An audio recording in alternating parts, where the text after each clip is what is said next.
кумтөрдөн маңдайакы таман менен түшкөн акчаны кайра коюп койгула. Ушуну протокол, ушул проектке киргизип коюңуздар суранам. Экология деп кыйкырып, экология деп жанталашып жүрөбүз.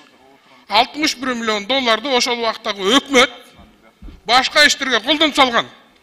Ошону кайра коюп койгула, пожалуйста. Биз мунун аягына чейин чыгарабыз. Рахмат.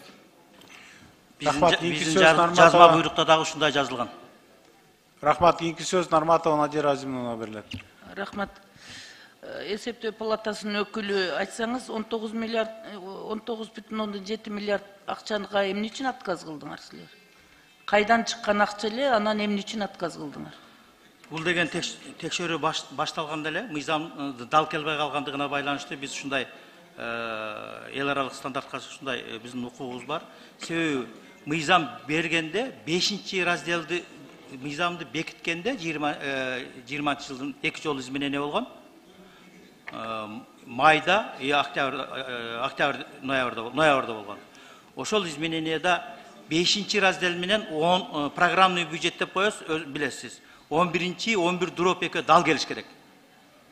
Ошондо 5-раздел менен экөөнүн ортосундагы дал келбестик 19,7 миллиард чыгып атат.